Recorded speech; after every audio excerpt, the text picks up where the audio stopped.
Hello, everybody. I am your host, Scott, coming to you from Toronto.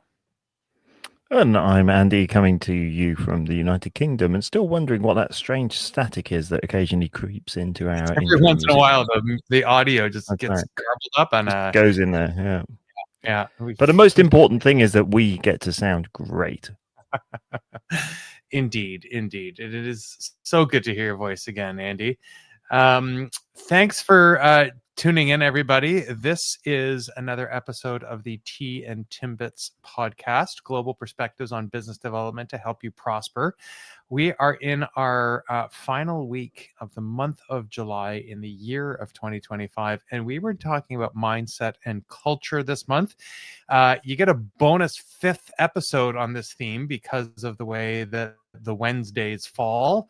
There's an extra one that we get to grace your listening ears with. So we're going to continue that theme. We're going to talk about, I think it's a little bit appropriate sort of to reflect on the doldrum of the summer as well. We're going to talk about the need for a mindset of constant evolution. But before we get into that and all the interesting things that I'm sure will emerge, Andy, I to tell us a story. What have you got? I have got a story. You have to say as well that the connection's a little bad, so I'm picking up the odd word here and there. But hopefully, when we broadcast this, no one will ever know. The story I had is of a recent incident. So on last Friday, the other week, I was coming back from a concert that I'd been to and actually putting on, and it was a very successful concert and a great evening, and everybody was very happy and had a good time, and we got lots of good feedback, and we learned some lessons from it that we will take forward into new projects and new events. But I got a big puncture on the way back, and this meant I got stranded in the countryside between two major towns in the early hours of the morning with a little tube of glue in the boot instead of a spare tire, and a very damaged tire. So I had to contact. I was fortunate enough on a rare occasion in Great Britain to have mobile telephone signal, and I was able to call for a recovery vehicle. Who informed me that it was a 6-hour wait to get that, and so I had to wait there, and it made me sort of reflect. Right, okay, I can now either be really frustrated and annoyed, but it's not going to change anything. I can't control those other circumstances. I have no option but to wait for the recovery vehicle. So I can either spend those 6 hours being unproductive and feeling sorry for myself and getting frustrated or things like that, or I could use that time to actually reflect and benefit on the evening that had just passed, and make the most of the fact that I had mobile phone signal and I could connect to my laptop, which I had with me, of course, and just get on with doing some productive work. And it made me think about the theme of this month, because this theme of this month was all about mindset. And if I hadn't adopted that sort of positive growth mindset, I would have wasted those 6 hours. I was going to have to sit there anyway. I was going to have to sit there awake. I was going to have to sit there and do stuff. And I could have just listened to music and felt sorry for myself. But I thought I'd use that time effectively. And part of the reason I had that mindset is because when I was doing the concerts and the festivals and things like that, I've tried to put in contingency plans of thinking what could go wrong. Right. What would I do in that circumstance? And getting a flat tire on the way back was one of the things I hadn't considered, and it made me laugh. It's like I thought about all of these other things, but certain things like that, like the really basic stuff that could, of course, happen at any time, I hadn't even considered. So it made me chuckle, but it also made me reflect on the fact that if you fail and you can prepare what you're going to do when things fail, your mindset is in a much better place to find benefits and and lessons and good things out of that. And I'm not trying to big myself up. I was just very pleased at the way that I handled it, and I know that in the past I maybe wouldn't have handled it in quite the same way. So I wanted to reflect on that and pass on that little bit of knowledge. That's worth reflecting on, and I appreciate you sharing that. And you've simultaneously shared, like, sometimes I feel like we may as well be doing business in the same place when we chat. A story about the the puncture and the boot and the recovery vehicle, I'm like, oh yeah, you're in a completely different continent. It's the is the like that would have been a tow truck. Like, is that of course, yeah. like, really? You call them recovery vehicles? Yeah.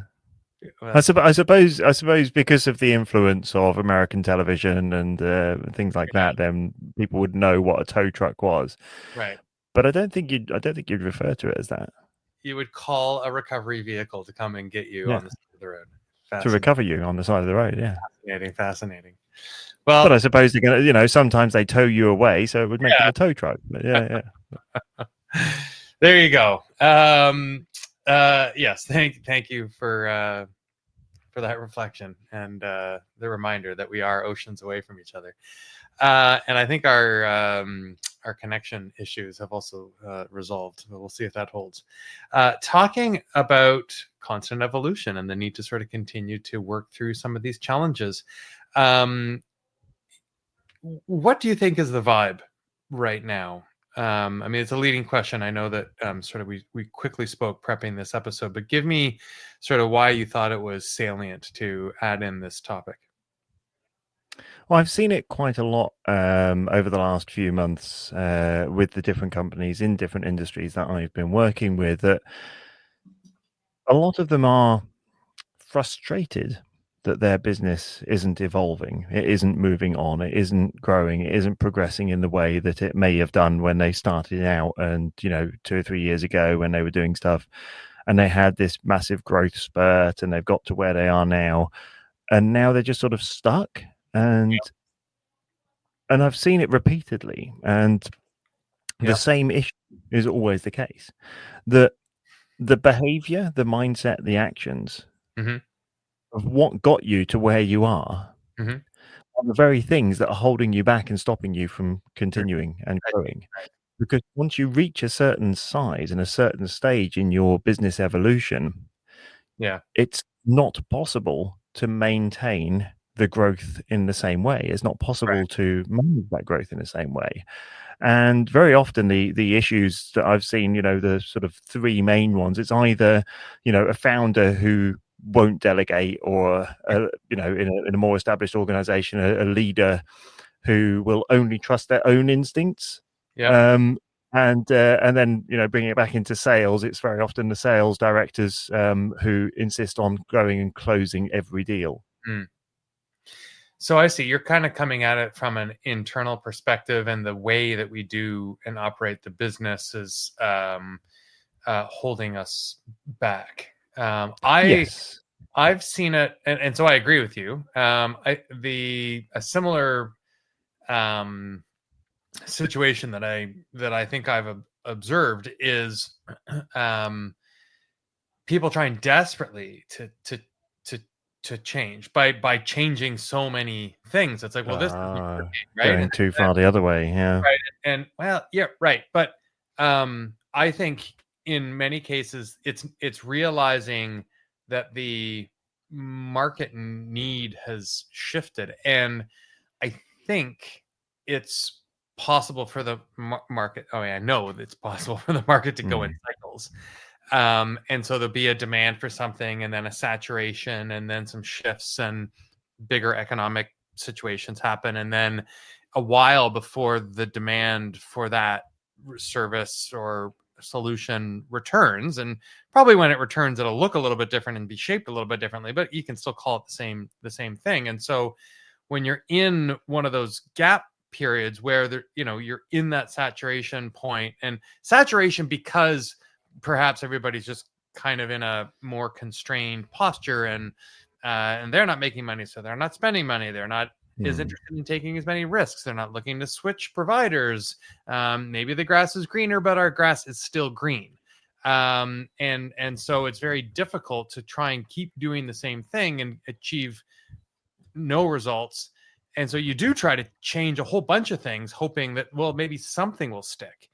And I think that, I don't know, tell me what you think. This is honestly me workshopping the thought out loud here. Is one thought is just recognize the fact that you need the the benefit of time. They're like, retrench, strengthen your core, believe in what you're doing. As long as there's revenue coming in from somewhere, the existing client base, use it as an opportunity to strengthen that foundation, so that when the market situation returns, you're ready to push forward again. Or you've got to find a way to innovate on the service or the product delivery. So wait a minute, in this moment, it's not about me trying to say something different to get attention for what I do. I've got to do something different.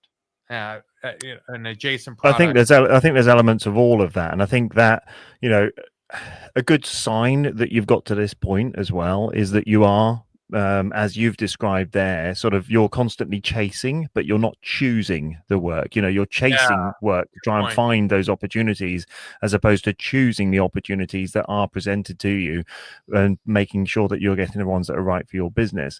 And very often this sort of is another signal, is that the revenue sort of plateaued, despite the fact that you're still doing that same hustle that you did to get the business to where it is.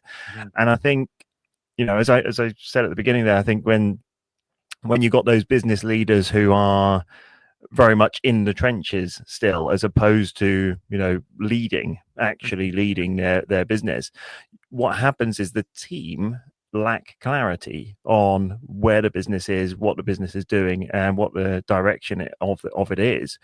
And often the leaders just assume that the team get it, and so that then passes on to the customers. So the attitude is that the team then believe that, oh well, the customer must understand it, even if I don't quite get it. The customer must, because it seems to be so counterintuitive clearly, and then that means that the customers are confused as well, and then they feel bad, and then they can't engage, and it doesn't quite work. And then of course, what I've seen as well, and this is 100% consistent across all of these businesses, is that their calendars are reactive. They're not strategic. Their calendars are purely filled with internal meetings that have been sent to them, or opportunities that have sort of come in where people have asked for meetings, as opposed to them strategically going, on this day we're going to be doing this, on that day we're going to be doing that. It's just sort of reactive business as opposed to proactive business. And the challenge is, and I think the reminder here is, sometimes being strategic and having to redo your strategy, or examine it, rehash it, recalibrate it, is that it's a time-consuming process. Not just in terms of coming up with it, analyzing it, changing it, but then deploying it, and then being able to measure whether or not you're making gains. And then if you aren't, making incremental adjustments to move yourself towards that path for success. So you're in a situation where you want to fix something as quick as you possibly can. And, here we are, saying, oh, just be more strategic. But that requires a whole heck of a lot of mental resilience. So there's that mindset part that we'll bring back in, is you really do have to believe in yourself. And I don't mean you personally, but in your business and your capability and your team and your intention and your underlying research that feeds into how you come up with these decisions. And you have to have a certain capacity for organizational resilience too. Well, we can get through this, and we'll have to tighten things up a little bit ourselves as well in order to. And it's a bit of a negative feedback loop, but I do think that it's the way to do it. I think when we come back to the mindset, just linking it all back in again together, I think very often in businesses, that early success, it requires a brute force. It requires a very, very sort of full-on driving forward attitude. And it doesn't really matter about, as you said, systems and, processes and procedures quite as much as it does once you get to that point of scaling. Yeah. And I think, changing that mindset from being being an operator where your mindset is all about tasks, it's about doing, to transition then into being a leader and thinking about outcomes, considering the clarity of the systems and things that you need, and changing that mindset from being a doer into being a guide. Mm-hmm. I think is probably the best way of describing it. Yeah, good point.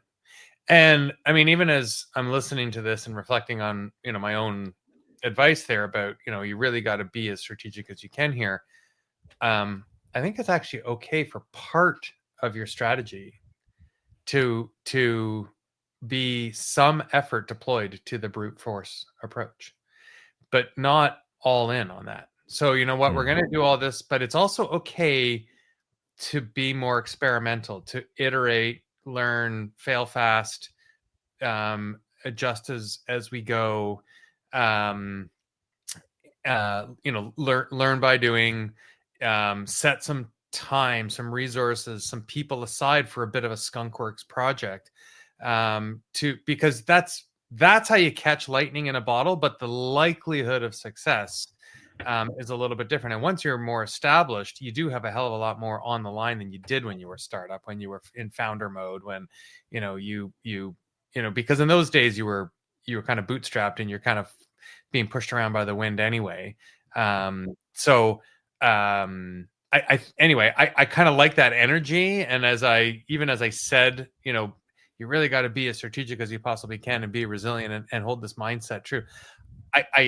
I'll just reiterate, I think there's room also, but not over indexing towards that brute force approach, because that's just spray and pray, and you're likely to burn yourself out more than you are to succeed.